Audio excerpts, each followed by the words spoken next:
Mission GS academy में आपका स्वागत है। डेली की तरह आज मैं फिर आपके लिए बिहार सचिवालय प्रीलिम्स का मॉडल सेट प्रैक्टिस लाया हूं, जो कि यह सेट सप्ताह में 7 दिन चलता है और इसमें 75 क्वेश्चन को डिस्कशन किया जाता है, जिसमें 25 क्वेश्चन आपके साइंस के रहते हैं और 50 क्वेश्चन जीके जीएस और 10 क्वेश्चन उसमें करंट का भी रहता है।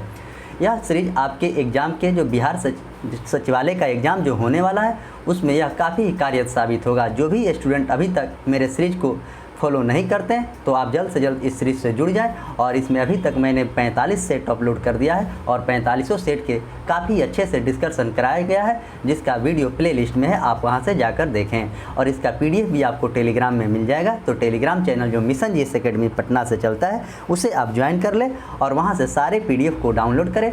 उसके बाद सेट को बनाएं और कमेंट बॉक्स में अपना स्कोर ज़रूर बताएं कि आपका नंबर कितना आ रहा है। और सुबह में मेरा जो 40 क्वेश्चन का test series Monday to Saturday चलता है, उसमें भी आपको 40 क्वेश्चन का डेली डिस्कशन कराया जाता है, जो कि आपके कोई भी वनडे एग्जाम हो, ग्रुप डी से लेकर बिहार पुलिस, बिहार दरोगा, बीपीएससी, जो भी वनडे एग्जाम हो उसमें काफ़ी ज़्यादा उससे लाभ मिलेगा। और जो भी स्टूडेंट उसको फॉलो करते अभी तक आए होंगे तो उनके जीके जीएस काफ़ी अच्छी तैयारी हो गई होगी।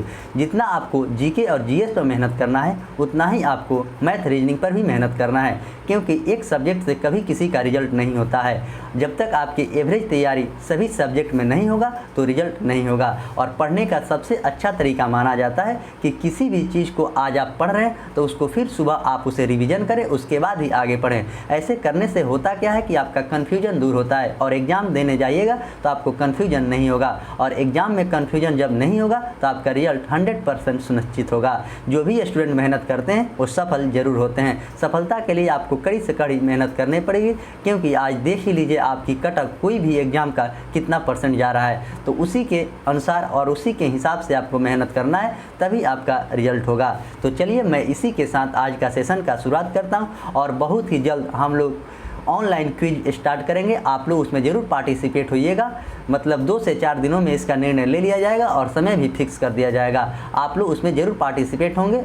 आप जहां से भी हों ऑनलाइन उससे जुड़िएगा, लाइव डिस्कशन चलेगा और आप लोग उससे काफ़ी ज़्यादा आपको फ़ायदा मिलेगा। उसमें करंट अफेयर्स, जीके जीएस और साइंस का भी क्वेश्चन रहेंगे और धीरे धीरे मैथ रीजनिंग का भी क्वेश्चन करने का प्रयास किया जाएगा। तो चलिए मैं इसी के साथ आज के सेशन का शुरुआत करता हूं। आज का पहला क्वेश्चन क्या है देखते हैं। 1 से लेकर आपको 25 तक मैथ का क्वेश्चन है, उसके बाद 26 से आपको जीके जीएस का क्वेश्चन स्टार्ट है। तो आइए 26 नंबर क्वेश्चन से देखते हैं। क्वेश्चन नंबर 26, टेफ्लॉन निम्नलिखित में से किसका बहुलक है? टेफ्लॉन किसका बहुलक है? Option A tetrafluoroethylene, option B vinyl chloride, option C chloroprene और ऑप्शन डी की बात करें तो एसिटिलीन डाइक्लोराइड। तो टेफ्लॉन किसका बहुलक है, इस बात को पूछा गया, तो इसका आंसर हो जाएगा आपको ऑप्शन ए, यानी कि tetrafluoroethylene CF2 double bond CF2। Question number 27, निम्नलिखित में से किसकी मात्रा अम्ल वर्षा में सबसे अधिक होती है? अम्ल वर्षा जो SO2 और NO2 होता है उसमें पूछा गया कि सबसे अधिक इसमें किसका होता है? ऑप्शन ए HCl का, ऑप्शन बी HNO3 का, ऑप्शन सी H2SO4 का और ऑप्शन डी की बात करें H2CO3 का। तो इसका आंसर हो जाएगा आपको ऑप्शन सी H2SO4 का। सल्फ्यूरिक अम्ल का प्रयोग सबसे ज़्यादा होता है और HCl जो हाइड्रोक्लोरिक अम्ल है हमारे पेट के पाचन में सहायक होता है।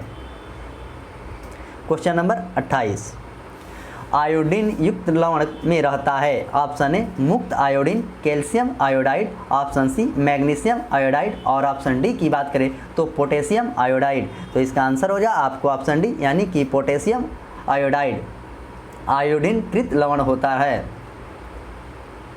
क्वेश्चन नंबर 29, सोडा वाटर की बोतल खोलने पर निकलने वाली गैस कौन सी होती है? जो सोडा वाटर के बोतल को जब खोला जाता है तो उसमें कौन सी गैस निकलती है, इस बात को क्वेश्चन में पूछा गया है। तो कार्बन डाइऑक्साइड, हाइड्रोजन, नाइट्रोजन और सल्फर डाइऑक्साइड। तो इसका आंसर हो जाएगा आपको ऑप्शन ए, कार्बन डाइऑक्साइड। कार्बन डाइऑक्साइड का सूत्र होता है CO2 और कार्बन डाइऑक्साइड वायुमंडल में आपको 0.03% पाया जाता है और सबसे ज़्यादा वायुमंडल में नाइट्रोजन 78% पाया जाता है। उसके बाद ऑक्सीजन आपको 21% पाया जाता है, बाकी में अन्य गैस पाए जाते हैं। क्वेश्चन नंबर 30, एक हाइड्रोकार्बन जिसमें कार्बन के 2 परमाणु द्विबंध द्वारा जुड़े होते हैं उसे क्या कहते हैं? Option A alkane, option B alkene, option C alkyne और ऑप्शन डी आयनिक बंधन। तो इसका आंसर हो जाएगा आपको ऑप्शन बी, यानी कि उसे एल्कीन कहते हैं। इसका जो बॉन्ड बनता है CH2 double bond CH2। Alkene का सूत्र CnH2n+2 होता है और एल्काइन का सूत्र CnH2n होता है, एल्कीन का CnH2n-2 होता है। तो ये सारे सूत्र को आप अच्छे से याद रखेंगे, आपके एग्जाम में यह पूछा जाता है।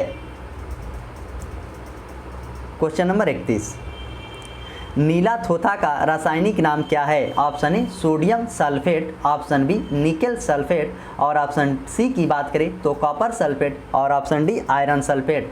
तो नीला थोथा का रासायनिक नाम क्या है? तो ऑप्शन सी इसका करेक्ट आंसर है, यानी कि कॉपर सल्फेट कहते हैं और इसका सूत्र होता है CuSO4 5H2O।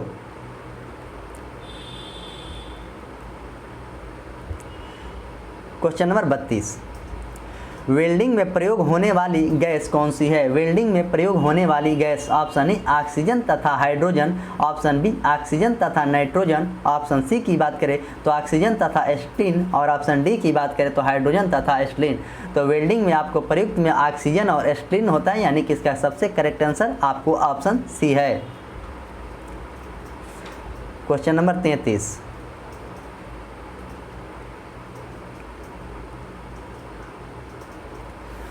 पेरियार अभयारण्य निम्नलिखित में से किसके लिए प्रसिद्ध है? मतलब किस जानवर के लिए पेरियार जो अभयारण्य केरल में है वो किस लिए प्रसिद्ध है? ऑप्शन ए शेरों के लिए, ऑप्शन बी बाघों के लिए, ऑप्शन सी जंगली कुत्तों के लिए और ऑप्शन डी की बात करें तो हिरन के लिए।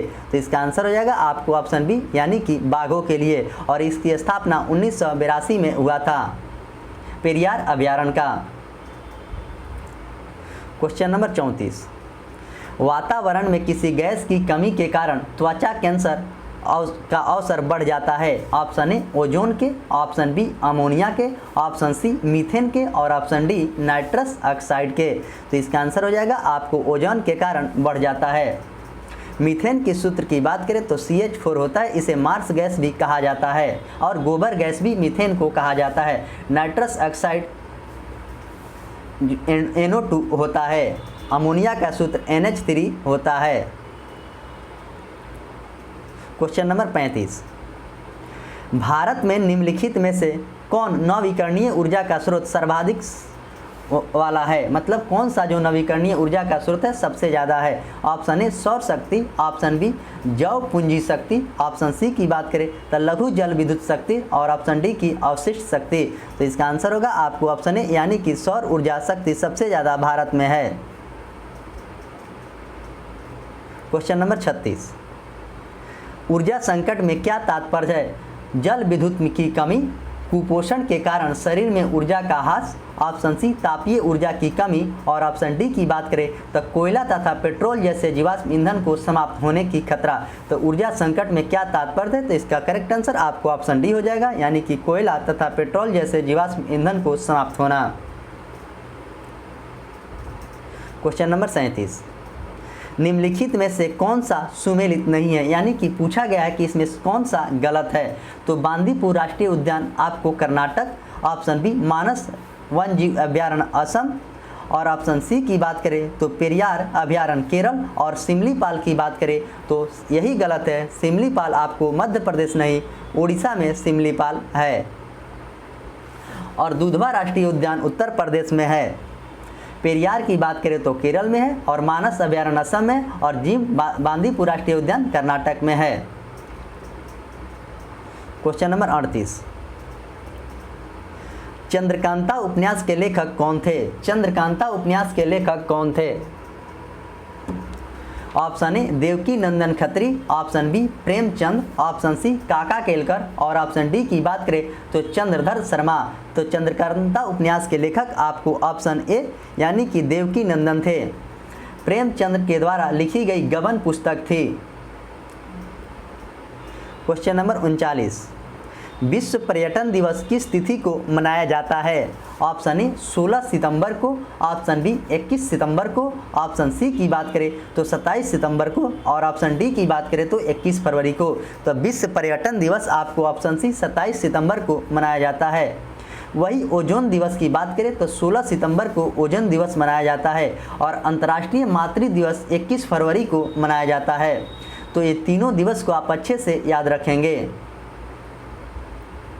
क्वेश्चन नंबर 40, यूरोपीय संसद का मुख्यालय कहाँ पर है? यूरोपीय संसद जो है उसका मुख्यालय कहाँ पे है? ऑप्शन ए जेनेवा में, ऑप्शन बी न्यूयॉर्क में, ऑप्शन सी पेरिस में और ऑप्शन डी की बात करें तो लग्जमबर्ग में। तो यूरोपीय संसद का मुख्यालय आपको ऑप्शन डी लग्जमबर्ग में है।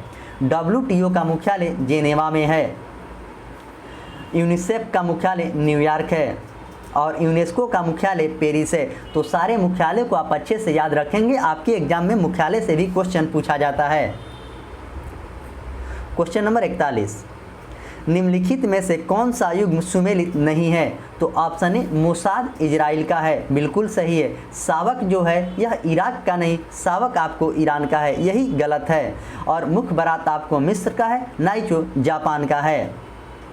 तो सावक का बात करें तो सावक इराक का नहीं, सावक ईरान का है। और जबकि इराक को गुप्तचर संस्था को अल मुखबरात कहा जाता है। तो ये सारे गुप्तचर संस्था को आप अच्छे से याद रखेंगे, आपके एग्जाम में यहाँ से भी क्वेश्चन पूछे जाते हैं। कुछ ऐसे टॉपिक होते हैं जहाँ से सदाबहार है, वहाँ से हमेशा एग्जाम में आपके क्वेश्चन पूछा जाता है। क्वेश्चन नंबर 42, निम्नलिखित में से किस देश का राष्ट्रीय चिन्ह प्रतीक शेर है? तो किस देश का राष्ट्रीय चिन्ह प्रतीक शेर है? ऑप्शन ए भारत का, ऑप्शन बी USA का, ऑप्शन सी नीदरलैंड का और ऑप्शन डी की बात करें तो UK का। तो इसका करेक्ट आंसर आपको ऑप्शन सी हो जाएगा, नीदरलैंड का राष्ट्रीय चिन्ह आपको शेर है। जबकि भारत का राष्ट्रीय चिन्ह अशोक स्तंभ है और USA के गोल्डन रॉड है और गुलाब का फूल आपको UK का है। तो ये सारे चारों ऑप्शन को अच्छे से याद रखेंगे।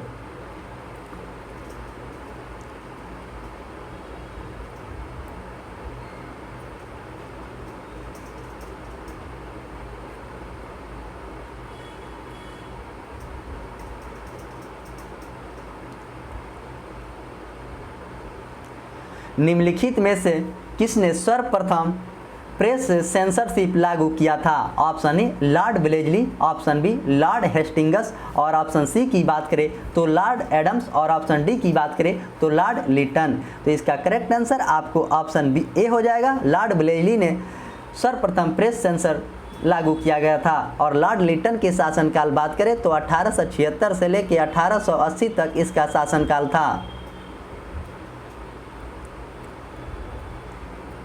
Question number 44,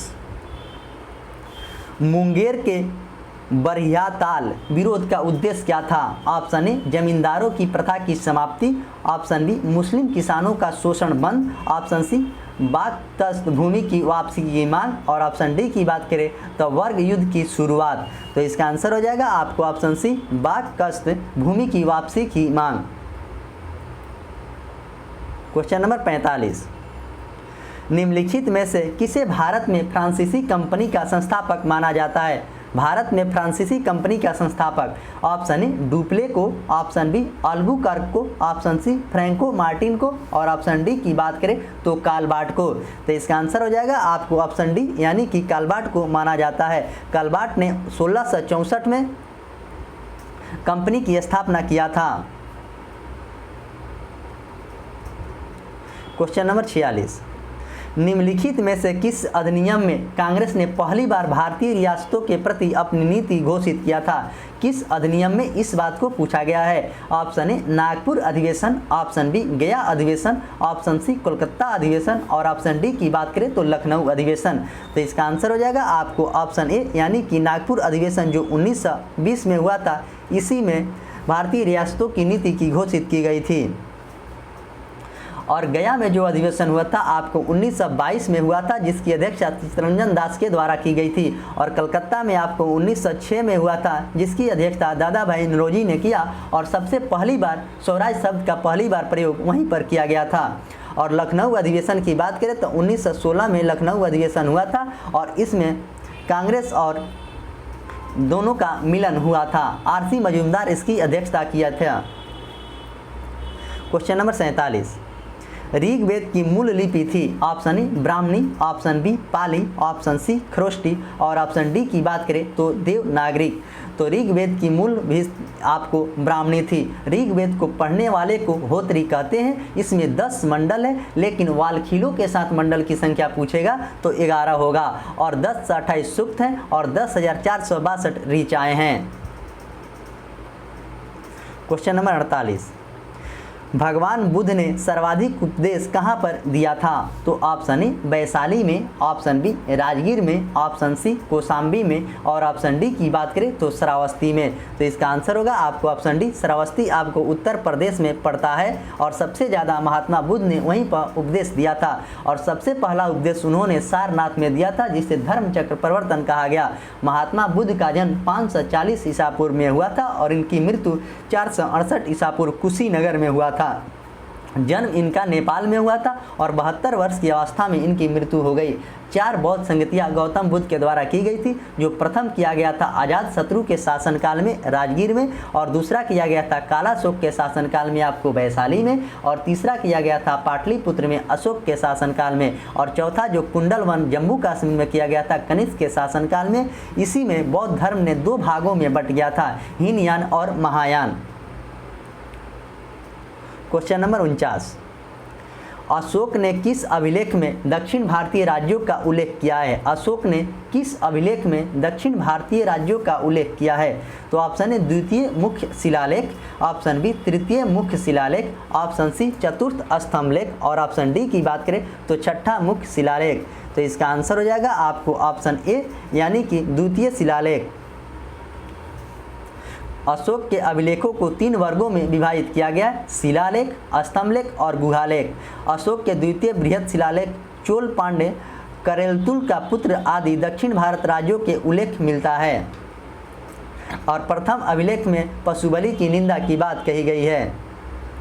question number 50, Khajuraho के मंदिर किस धर्म से संबंधित है। तो ऑप्शन ए बौद्ध धर्म से, ऑप्शन बी हिंदू धर्म से, ऑप्शन सी जैन धर्म से और ऑप्शन डी की बात करें तो बी और सी दोनों। तो इसका आंसर होगा आपको ऑप्शन डी यानी कि बी और सी दोनों। हिंदू धर्म और जैन धर्म दोनों से खजुराहो के मंदिर का संबंध है। और बौद्ध धर्म की बात करें तो बौद्ध धर्म गौतम बुद्ध के द्वारा स्थापना किया गया था। गौतम बुद्ध के माता का नाम माया देवी था, जिनकी मृत्यु 7 दिन बाद गौतम बुद्ध के जन्म के हो गई थी। क्वेश्चन नंबर 51, गृह कर लगाने वाला दिल्ली का प्रथम सुल्तान कौन था, यानी कि घर पर कर लगाने वाला। Option A Balban, option B Alauddin Khilji, option C Muhammad bin Tughlaq और ऑप्शन डी की बात करें तो फिरोज शाह तुगलक। तो गृह कर लगाने वाला दिल्ली का प्रथम सुल्तान कौन था, इस बात को पूछा गया। तो इसका आंसर हो जाएगा आपको ऑप्शन बी यानी कि अलाउद्दीन खिलजी के द्वारा लगाया गया था। बलवन की बात करें तो 1266 में बलवन गद्दी पर बैठा और 1286 तक रहा और ये अपनी पुत्री का शादी नासरुद्दीन से किया था, जो कि टोपी सीकर व्यापन करता था। मोहम्मद बिन तुगलक के शासनकाल में मोरक्को यात्री आया था, जो कि 1333 में उसे दिल्ली का काजी नियुक्त किया गया। फिरोज शाह तुगलक के शासनकाल में सबसे ज़्यादा नहरों की जाल बिछाया गया था। क्वेश्चन नंबर 52, भारत में प्रथम मकबरा जो कि शुद्ध इस्लामी शैली से निर्मित था। ऑप्शन ए हुमायूं का मकबरा, ऑप्शन बी बलवन का मकबरा, ऑप्शन सी ऐबक का मकबरा और ऑप्शन डी की बात करें तो अलाउद्दीन खिलजी का मकबरा। तो भारत में कौन ऐसा मकबरा था जो कि शुद्ध इस्लामी से निर्मित था। तो इसका आंसर हो जाएगा आपको ऑप्शन ए यानी कि बलवन के मकबरा। हुमायूं का मकबरा दिल्ली में, जो कि हाजी बेगम के द्वारा बनवाया गया था। गुलाम वंश के संस्थापक कुतुबुद्दीन ऐबक था। अलाउद्दीन खिलजी ने बाजार नियंत्रण प्रणाली की शुरुआत किया था।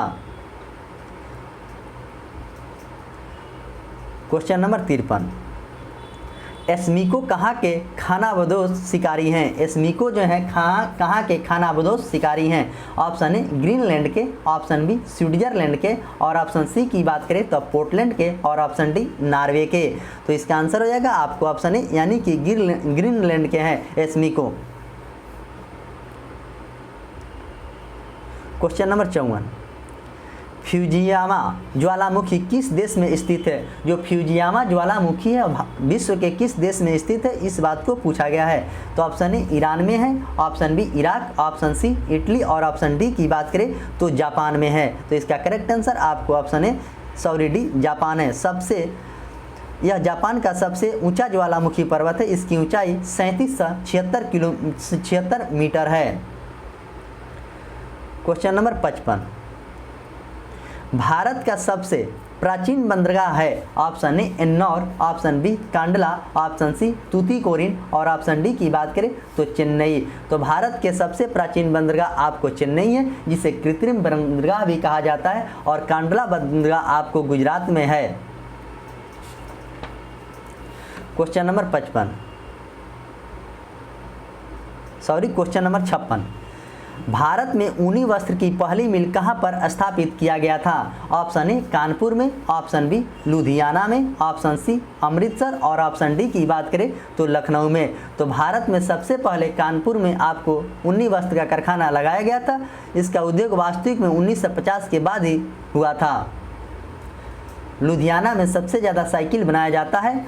अमृतसर में जो स्वर्ण मंदिर है, इसकी स्थापना 1577 में हुआ था। Question number 57, Bokaro steel plant की स्थापना कब की गई थी? तो ऑप्शन ए 1918 में, ऑप्शन बी 1923 में, ऑप्शन सी की बात करें तो 1937 में और ऑप्शन डी की बात करें तो 1938 में। तो बोकारो स्टील प्लांट की स्थापना तृतीय पंचवर्षीय योजना के शासनकाल में हुआ था 1968 में। और अभी बोकारो स्टील प्लांट के सीईओ शोभा मंडल हैं, जो कि प्रथम महिला बनी है। क्वेश्चन नंबर 58, जलोढ़ मिट्टी किसकी बहुलता होती है? Option A potash, option B nitrogen, option C phosphorus और ऑप्शन डी ह्यूमस। तो जलोढ़ मिट्टी किसकी बहुलता होती है, इस बात को पूछा गया। तो इसका आंसर हो जाएगा आपको ऑप्शन ए, यानी कि पोटास की मात्रा जलोढ़ मिट्टी में सबसे ज़्यादा होता है, जबकि नाइट्रोजन और फास्फोरस और ह्यूमस की कमी होती है। नाइट्रोजन और ये जो तीनों आपको दिया है बी और सी और डी, इसकी मात्रा सबसे कम होता है। क्वेश्चन नंबर 59, निम्नलिखित में से कौन सी सहायक नदी या कृष्णा की सहायक नदी नहीं है? तो option A Panchganga, option B Koyna, option C Ghataprabha और ऑप्शन बी की बात करें तो वारधा। तो इसका करेक्ट आंसर आपको ऑप्शन बी हो जाएगा, जो कि वारधा नदी है, कृष्णा की सहायक नदी नहीं है। दक्षिण भारत की दूसरी सबसे लंबी जो है कृष्णा नदी, जिसकी लंबाई 1401 किलोमीटर है। यह महाबलेश्वरम की पहाड़ी से निकलती है और बंगाल की खाड़ी में जाकर गिरती है। क्वेश्चन नंबर 60, क्यूरेशियो की जलधारा से संबंध में कौन सा सही है? ऑप्शन ए प्रशांत महासागर की गर्म जलधारा, ऑप्शन बी अटलांटिक महासागर की गर्म जलधारा, ऑप्शन सी की बात करें तो अटलांटिक महासागर के ठंडी जलधारा और ऑप्शन डी की बात करें तो प्रशांत महासागर की ठंडी जलधारा। तो इसका आंसर हो जाएगा आपको ऑप्शन ए, यानी कि प्रशांत महासागर की गर्म जलधारा है। जबकि क्यूराल पूछेगा तो क्यूराल आपको जलधारा प्रशांत महासागर के ठंडी जलधारा क्यूराल है। क्वेश्चन नंबर 61, किसी राज्य में विधान परिषद की संरचना अथवा विघटन किया जा सकता है? यह क्वेश्चन काफ़ी ही इंपॉर्टेंट क्वेश्चन है, आप इसे अच्छे से समझेंगे। किसी राज्य में विधान परिषद की संरचना अथवा विघटन किया जा सकता है उस राज्य की विधानसभा के द्वारा, उस संसद द्वारा राज्यपाल के अनुशंसा पर, ऑप्शन सी की बात करें तो राष्ट्रपति के द्वारा राज्यपाल के अनुशंसा पर। तो इसका करेक्ट आंसर आपको ऑप्शन बी होगा, यानी कि संसद के द्वारा किया जाता है। तो संसद की बात अनुच्छेद 79 में है, राज्यपाल की बात अनुच्छेद 153 में है और राष्ट्रपति के बाद अनुच्छेद 52 में कहा गया है। तो ये सारे चीज़ को आप अनुच्छेद के तहत भी याद रखेंगे, आपके एग्जाम में काफ़ी ही ज़्यादा इससे फ़ायदा होगा। इसीलिए मैं बार बार बोलता हूं कि डिस्कशन करना अति उत्तम है। आप किसी भी चीज़ का सेट बनाते हैं तो उसका आप डिस्कशन अवश्य करें। डिस्कशन करने से आपका नंबर इम्प्रूव होगा हर संभव। इसको आप गांठ मान लीजिए कि बिना डिस्कशन के कुछ नहीं होने वाला है।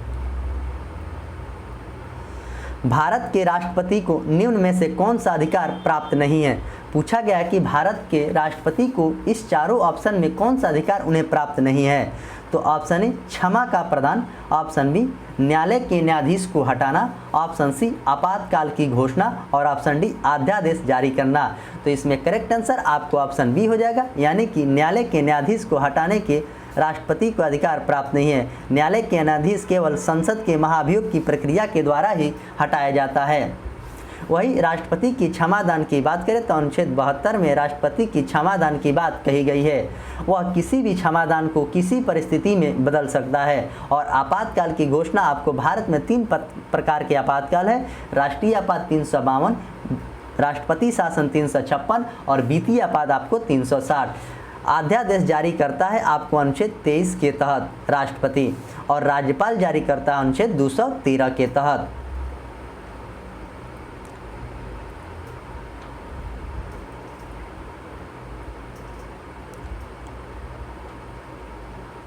क्वेश्चन नंबर 63, भारत के संदर्भ में निम्नलिखित में से कौन धर्मनिरपेक्ष शब्द का सही वाक्य करता है, यानी भाव करता है।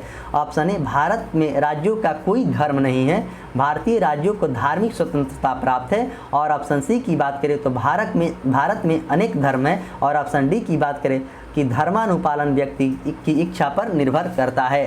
तो इसका आंसर हो जाएगा आपको ऑप्शन ए, यानी कि भारत में कोई राज्य का धर्म नहीं है अपना, भारत में सभी धर्मों का मान किया जाता है। क्वेश्चन नंबर 64, यदि भारतीय संघ में एक नए राज्य का सृजन किया जाता है तो संविधान के किस अनुसूची में संशोधन करना पड़ेगा। तो ऑप्शन ए प्रथम अनुसूची में, ऑप्शन बी दूसरी अनुसूची में, ऑप्शन सी तीसरी अनुसूची में और ऑप्शन डी की बात करें तो 5वीं अनुसूची में। तो इसका करेक्ट आंसर आपको ऑप्शन ए हो जाएगा, यानी कि प्रथम अनुसूची में शोध किया जाता है। दूसरी अनुसूची की बात करें तो वेतन भत्ता है और तीसरी अनुसूची में आपको शपथ का बात कहा गया है। क्वेश्चन नंबर 65, भारतीय संविधान में निम्न में से कौन सा समानता के मौलिक अधिकार के सम्मिलित नहीं है, यानी कि समानता के मौलिक अधिकार में सम्मिलित नहीं है। तो ऑप्शन ए कानून के समक्ष समानता, ऑप्शन बी सामाजिक समानता, ऑप्शन सी अवसर की समानता और ऑप्शन डी की बात करें तो आर्थिक समानता। तो इसमें कौन सा नहीं है, इस बात को पूछा गया। तो इसका आंसर हो जाएगा आपको ऑप्शन डी आर्थिक समानता नहीं है। 14 से लेकर 18 तक भारत में समानता की बात कही गई है। 14 के तहत सामाजिक समानता, 15 के तहत अवसर की समानता और 16 के तहत है मौलिक अधिकार में शामिल, जबकि आर्थिक समानता में शामिल नहीं है। क्वेश्चन नंबर 66, निम्नलिखित में से कौन सा अनुच्छेद अंतर्राष्ट्रीय शांति और सुरक्षा संवर्धन से संबंधित है। तो ऑप्शन ए अनुच्छेद 43, ऑप्शन बी अनुच्छेद 48, ऑप्शन सी अनुच्छेद 51 और ऑप्शन डी की बात करें तो अनुच्छेद 60। तो इसका करेक्ट आंसर आपको ऑप्शन सी हो जाएगा। अनुच्छेद 51 में इस बात को कहा गया है। अनुच्छेद 48 की बात करें तो कृषि एवं पशुपालन के संगठन की बात कहा गया है। और अनुच्छेद 43 की बात करें तो कर्मकारों के लिए निर्वहन मजदूरी और कुटीर उद्योग की बात अनुच्छेद 43 में कहा गया है। अनुच्छेद 60 के तहत राष्ट्रपति शपथ लेता है। 3 ही व्यक्ति भारत में ऐसे हैं जो कि अनुच्छेद के तहत शपथ लेते हैं और बाकी व्यक्ति अनुसूची के तहत शपथ दिलाई जाती है। वो 3 व्यक्ति में एक राष्ट्रपति अनुच्छेद 60 के तहत और उपराष्ट्रपति अनुच्छेद 69 के तहत और राज्यपाल आपको 159 के तहत। तो ये तीनों अनुच्छेद आप अच्छे से याद रखेंगे। आपके एग्जाम में यह क्वेश्चन पूछा जाता है और स्टूडेंट गलत करके आते हैं, ऑप्शन 3 मारते हैं कि दूसरी अनुसूची मारकर आते हैं और गलत कर देते हैं। तो क्वेश्चन नंबर 67, संसदीय शासन व्यवस्था में वास्तविक कार्यपालिका की शक्ति किसके पास है संसदीय व्यवस्था में। तो ऑप्शन ए प्रधानमंत्री, ऑप्शन बी राष्ट्रपति, ऑप्शन सी की बात करें तो संसद और ऑप्शन डी की बात करें तो नौकरशाही।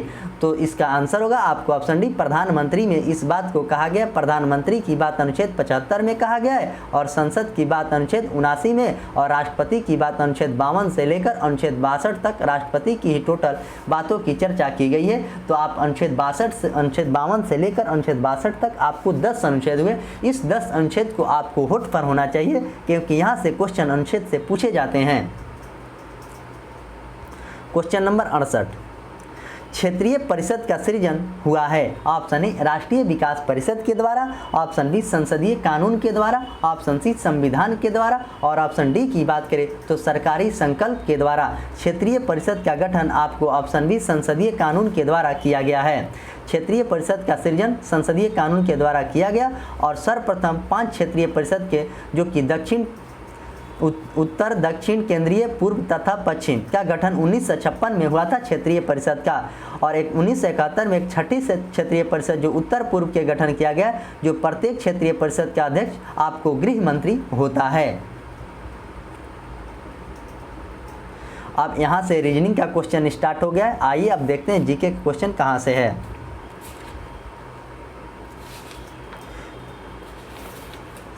तो 118 नंबर क्वेश्चन से आपको जीके का क्वेश्चन है।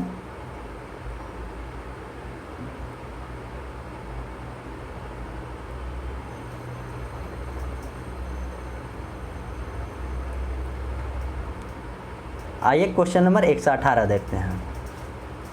प्रकाश संश्लेषण वनस्पति कोशिका में स्थित होता है। प्रकाश संश्लेषण जो है वनस्पति कोशिका में स्थित होता है। Option A ribosome, option B chloroplast, option C nucleic और ऑप्शन डी माइक्रोकॉन्ड्रिया। तो इसका आंसर हो जाएगा आपको ऑप्शन बी यानी कि क्लोरोप्लास्ट। माइक्रोकॉन्ड्रिया का खोज अल्टमैन के द्वारा किया गया था। पौधे में प्रकाश संश्लेषण की आवश्यकता कार्बन डाइऑक्साइड तथा पानी, क्लोरोफिल और सूर्य की प्रकाश से क्लोरोप्लास्ट पौधे पत्तियों में पाया जाता है। Question number 19 119।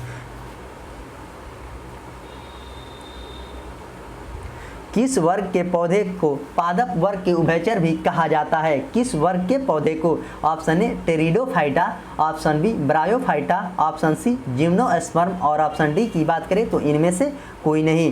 तो इसका आंसर हो जाएगा आपको ऑप्शन बी यानी कि ब्रायोफाइटा को पौधे के उभयचर पादप कहा जाता है।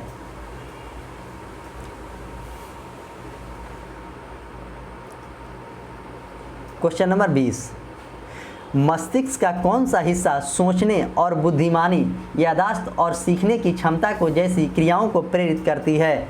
तो option A hypothalamus, option B cerebrum और ऑप्शन सी की बात करें तो सेरिबेलम और ऑप्शन डी की बात करें तो पैलेमस। तो इसका आंसर हो जाएगा आपको ऑप्शन बी यानी कि सेरेब्रम। हाइपोथैलेमस ताप नियंत्रण करता है और सेरिबेलम जो है आपको सेरिबेलम की बात करें तो सेरिबेलम यह अनुभव दिलाता है कि गर्म और कोई भी चीज़ गर्म है और गिरने के यानी कि बैलेंस का।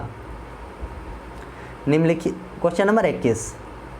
निम्नलिखित में से किसे मानव शरीर की जैव रसायन प्रयोगशाला भी कहा जाता है? मानव शरीर की। ऑप्शन ए छोटी आंत जिसे ड्यूडेनम कहा जाता है, अग्नाशय जिसे पैंक्रियाज कहा जाता है, लीवर जिसे आपको लीवर इंग्लिश शब्द ही लीवर का हिंदी यकृत होता है और ऑप्शन डी में आमाशय कहा जाता है। तो इसका आंसर हो जाएगा आपको ऑप्शन सी यानी कि लीवर प्रयोगशाला में जैव रसायन में क्या कहा जाता है। अग्नाशय एक अंतःस्रावी और बाह्यस्रावी दोनों ग्रंथि अग्नाशय अंतःस्रावी और बाह्यस्रावी दोनों ग्रंथि है। Question number 122। शैवाल पारिस्थितिकी तंत्र निम्नलिखित में से किस स्तर में पाया जाता है? ऑप्शन ए विघटन करने वाला, ऑप्शन बी विनाशक और ऑप्शन सी उत्पादक और ऑप्शन डी की बात करें तो उपभोक्ता। तो इसका आंसर होगा आपको ऑप्शन सी उत्पादक। Question number 123। कौन सा जीव वर्मी कंपोस्ट में मदद करता है? Option A bacteria, option B शैवाल, ऑप्शन सी कवक और ऑप्शन डी की बात करें तो केचुआ। तो इसका आंसर होगा आपको ऑप्शन डी केचुआ मदद करता है। केचुआ का कृत्रिम पर्यावरण में पालन पोषण वर्मी कल्चर कहलाता है। केचुआ द्वारा निर्मित खाद वर्मी कंपोस्टिंग कहलाता है। माइकोलॉजी में शैवालों का अध्ययन किया जाता है और फाइकोलॉजी में कवकों का अध्ययन किया जाता है और वायरोलॉजी में आपको बैक्टीरिया का अध्ययन किया जाता है और वायरोलॉजी में वायरस का अध्ययन किया जाता है। Question number 124। वसा का पाचन करने वाला एंजाइम लाइपेज निम्न में से किसके द्वारा स्रावित होता है? ऑप्शन ए गुर्दे के द्वारा, ऑप्शन बी आमाशय के द्वारा, ऑप्शन सी अग्नाशय के द्वारा और ऑप्शन डी की बात करें तो बड़ी आंत के द्वारा। तो इसका आंसर होगा आपको ऑप्शन सी अग्नाशय के द्वारा। वसा का पाचन करने वाला एंजाइम लाइपेज निम्न में से किसके द्वारा स्रावित होता है? तो अग्नाशय के द्वारा होता है। कार्बोहाइड्रेट वसा प्रोटीन पचाने के लिए क्रमशः एमाइलेज और लाइपेज तथा ट्रिप्सिन एंजाइम का उदाहरण है। और यह क्षारीय द्रव होता है जिसका पीएच मान आपको 7.5 से लेकर 8.3 तक होता है। क्वेश्चन नंबर 25, निम्नलिखित में से कौन सा रोग संक्रामक रोग है के अंतर्गत आता है? ऑप्शन ए क्षय रोग, option B rickets, option C cancer और ऑप्शन डी सभी। तो इसका आंसर हो जाएगा आपको ऑप्शन ए यानी कि क्षय रोग आता है इसके कारण संक्रामक रोग के। रिकेट्स रोग जो होता है विटामिन डी के कमी के कारण होता है और कैंसर के इलाज के लिए कोबाल्ट 60 का प्रयोग किया जाता है।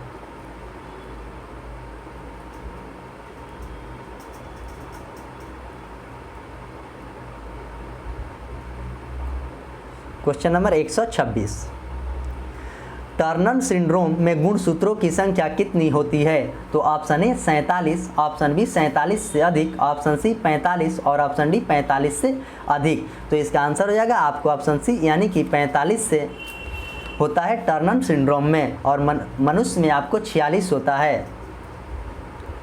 क्वेश्चन नंबर 127, पीयूष ग्रंथि से स्रावित होने वाला हार्मोन कौन सा है? STH, ACTH, ADH और ऑप्शन डी सभी।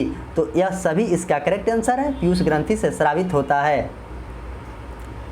क्वेश्चन नंबर 28, निम्नलिखित में से कौन सुमेलित कीजिए? जॉन गुटेनबर्ग जो है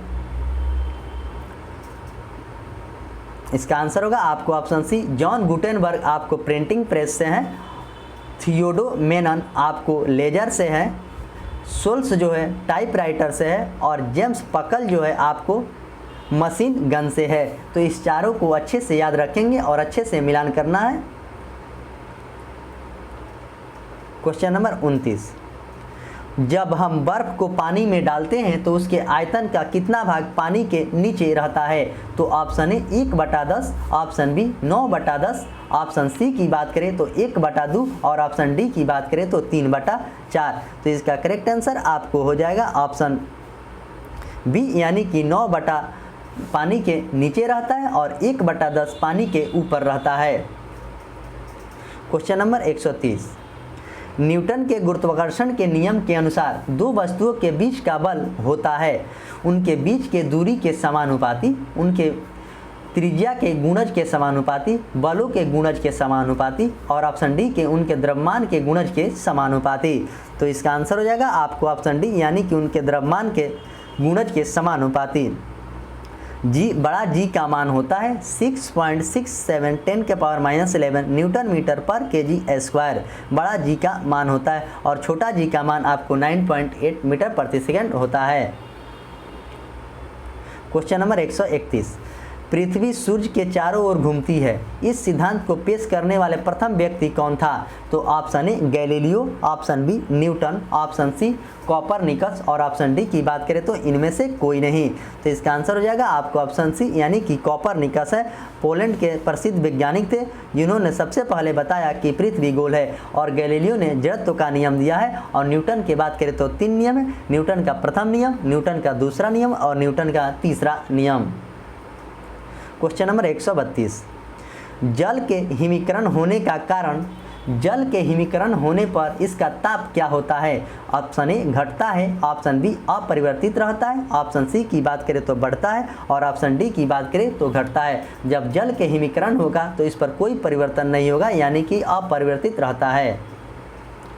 क्वेश्चन नंबर 33, R1 और R2 दो प्रतिरोध को समानांतर में जोड़ा गया है। R1 और R2 का अनुपात 1:4 है तो R1 और R2 का प्रवाहित अनुपात क्या होगा? तो इसका आंसर हो जाएगा आपको ऑप्शन ए 1:4।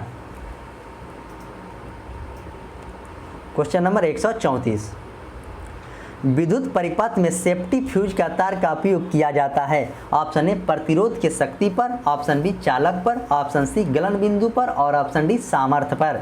तो इसका आंसर हो जाएगा आपको ऑप्शन सी गलन बिंदु पर किया जाता है। जो समान फ्यूज बना है टीन और सीसा के मिश्रण को बनता है।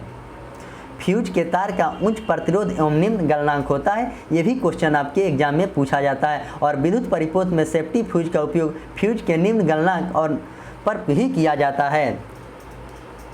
क्वेश्चन नंबर 135, किसी भी गतिशील पिंड का वेग आधा करने पर उसकी गतिज ऊर्जा क्या होगी? ऑप्शन ए आधी हो जाएगी, ऑप्शन बी दोगुनी हो जाएगी, ऑप्शन सी चौगुनी हो जाएगी और ऑप्शन डी की बात करें तो चौथाई हो जाएगी। तो इसका आंसर हो जाएगा आपको ऑप्शन डी चौथाई हो जाएगी। क्वेश्चन नंबर 136, भारत सरकार ने मलेरिया उन्मूलन का लक्ष्य कब तक रखा है? तो option A 2022, option B 2023, option C 2025 और ऑप्शन डी की बात करें तो 2030। तो इसका आंसर हो जाएगा आपको ऑप्शन डी 2030 तक उन्मूलन रखा है मलेरिया को समाप्त करने के लिए भारत। वही जबकि टीबी को मुक्त भारत करने के लिए 2025 लक्ष्य रखा है और प्लास्टिक मुक्त करने के लिए 2022 1 जुलाई को रखा था। क्वेश्चन नंबर 37, अब करंट क्या क्वेश्चन है? देश में सिंगल यूज प्लास्टिक उत्पादन का प्रयोग को किस तिथि से पूर्णतः प्रतिबंध कर दिया गया? तो इसका आंसर होगा आपको 1 जुलाई 2022 से पूर्णतः बंद कर दिया गया है। क्वेश्चन नंबर 138, किस फार्मूला 1 खिलाड़ी को नाइटहुड की उपाधि से सम्मानित किया गया है? तो इसका आंसर हो जाएगा लुइस हैमिल्टन को किया गया है। लुइस हैमिल्टन को फार्मूला 1 रेसिंग से किया गया, जो ब्रिटेन की महारानी एलिजाबेथ के सर्वोच्च नागरिक सम्मान नाइटहुड से सम्मानित किया गया था। Question number 139, steel authority of India यानी सेल की पहली महिला अध्यक्ष कौन है? मैं इसको पहले भी चर्चा किया हूँ। सेल की स्थापना आपको 1968 में किया गया और इसकी पहली महिला अध्यक्ष कौन है? तो आपको ऑप्शन बी शोभा मंडल इसकी पहली महिला अध्यक्ष है। क्वेश्चन नंबर 140, आरबीआई आरटीजीएस और आरटीजीएस 24 आवर चालू करने की बात कही है। बताइए आरटीजीएस का पूर्ण रूप क्या होता है? तो real time gross settlement system. Option C इसका करेक्ट आंसर है। आरटीजीएस के यहाँ पर फुल फॉर्म पूछा गया था। क्वेश्चन नंबर 41, भारतीय नौसेना ने किस देश की नौसेना के साथ बोगो सागर युद्ध अभ्यास अक्टूबर 2022 में किया है? तो option A Japan, option B France, option C Bangladesh और ऑप्शन डी की बात करें तो श्रीलंका। तो इसका करेक्ट आंसर आपको ऑप्शन सी हो जाएगा, यानी कि बांग्लादेश। 25 मई 2022 को किया है। क्वेश्चन नंबर 42, वर्ष 2021 का शांति का नोबेल पुरस्कार प्रदान किया गया है 2022 का। ऑप्शन ए मारिया रेसा, दिमित्री मुराटोवा और ऑप्शन डी अबी अहमद अली। तो इसका आंसर हो जाएगा आपको ऑप्शन डी, यानी कि मारिया रेसा और दिमित्री मुराटोवा को दिया गया है 2021 का शांति का नोबेल पुरस्कार।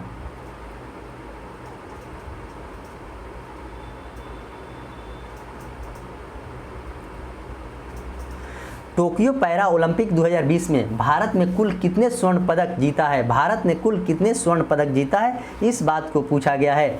तो ऑप्शन डी इसका करेक्ट आंसर है, यानी कि 5 स्वर्ण पदक जीता है। टोक्यो ओलंपिक में भारत 5 स्वर्ण जीता और कुल आपको 19 पदक जीते थे और पदक तालिका में 24वें स्थान पर था और प्रथम स्थान पर आपको चीन था जिसने 207 पदक जीते हैं। क्वेश्चन नंबर 144, फूमियो किसिडो ने किस देश के प्रधानमंत्री के रूप में शपथ लिया है? तो हाल ही में पूर्व प्रधानमंत्री आपको जापान के, जिनको गोली मारकर हत्या कर दिया गया, और यहाँ पर पूछा है कि फूमियो किसिडो किस देश की प्रधानमंत्री हैं? तो ऑप्शन ए जापान के प्रधानमंत्री हैं। क्वेश्चन नंबर 45, निम्नलिखित में से किस देश की प्रथम मुस्लिम महिला कुश्ती कोच बनाई गई है? किस देश की प्रथम महिला को? कैथिन सुलीवन को, फातिमा बानो को, नूर इनायत खान को और ऑप्शन डी की बात करें तो शबनम खातून को। तो इसका आंसर हो जाएगा आपको ऑप्शन बी फातिमा बानो को बनाया गया है। क्वेश्चन नंबर 46, मिस यूनिवर्स 2021 का खिताब किसने जीता है? तो ऑप्शन ए हरनाज सिंधु कौर ने जीता है और यह आपको चंडीगढ़ के रहने वाली हरनाज सिंधु। 1994 में सुष्मिता सेन और 2000 सन में आपको लारा दत्ता ने जीता था और यह तीसरी महिला भारत की है। क्वेश्चन नंबर 47, एफडीआई का पूर्ण रूप क्या होता है? एफडीआई का पूर्ण रूप होता है प्रत्यक्ष विदेशी निवेश, यानी कि ऑप्शन डी इसका करेक्ट आंसर है। क्वेश्चन नंबर 148, एक वर्ष में किसी देश की घरेलू सीमा के भीतर उत्पादित समस्त अंतिम वस्तुओं तथा सेवाओं को क्या कहते हैं? ऑप्शन ए निवल राष्ट्रीय आय, ऑप्शन बी सकल राष्ट्रीय उत्पाद, ऑप्शन सी सकल घरेलू उत्पाद और ऑप्शन डी की बात के शुद्ध घरेलू उत्पाद। तो इसका करेक्ट आंसर आपको ऑप्शन सी हो जाएगा, यानी कि सकल घरेलू उत्पाद, जिसे जीडीपी कहा जाता है। क्वेश्चन नंबर 49, निम्नलिखित में से किस मुद्रा को व्यापक मुद्रा का सुलभ मुद्रा भी कहा जाता है? किस मुद्रा को? मुद्रा M1, M2, M3 और M4। तो इसका करेक्ट आंसर आपको ऑप्शन 3 हो जाएगा, यानी कि सी M3। क्वेश्चन नंबर 50, यानी कि 150 नंबर क्वेश्चन, आज के सेशन का लास्ट क्वेश्चन। वस्तु एवं सेवा कर जीएसटी वस्तुओं के सेवा पर लगाया जाने वाला प्रत्यक्ष कर, इसमें कौन सा लागू नहीं है, इस बात को पूछा गया। तो इसका आंसर हो जाएगा आपको ऑप्शन बी, यानी कि 10% नहीं लागू है, 5%, 12% और 18% है। यही 4 गो जीएसटी का मॉडल है। जीएसटी दिवस 1 जुलाई को मनाया जाता है 2017 से।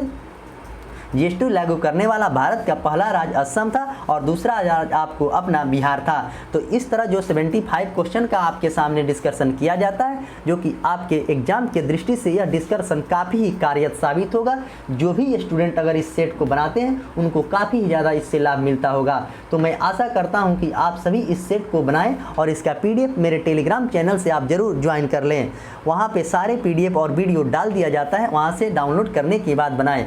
और लाइव डिस्कशन में आप जरूर जुड़िएगा। लाइव डिस्कशन का शेड्यूल बहुत ही जल्द जारी किया जाएगा, जो कि आपके एग्जाम के दृष्टि से आपका जो ग्रुप डी के एग्जाम होने वाला है उसमें वह काफ़ी कार्यत साबित होगा। बिहार SSC के एग्जाम, कोई भी वनडे एग्जाम होगा जिसमें वह सीरीज काफ़ी ही महत्वपूर्ण साबित होगा, उसमें एक दिन पहले आपको टास्क टेलीग्राम में भेज दिया जाएगा। आप टास्क को पढ़ लीजिएगा, उसके बाद उसका आपको क्विज के माध्यम से डिस्कशन किया जाएगा। आप उससे कमेंट बॉक्स में आंसर दीजिएगा और जो लोग क्विज में ऑफलाइन उपलब्ध होंगे वो ज़रूर आएंगे और जो लोग नहीं होंगे वो ऑनलाइन ज़रूर देखेंगे। तो चलिए मैं इसी के साथ आज के सेशन के समाप्त करता हूं। मिलते हैं कल फिर सुबह 8 बजे 40 क्वेश्चन के डिस्कशन में। तब तक के लिए धन्यवाद।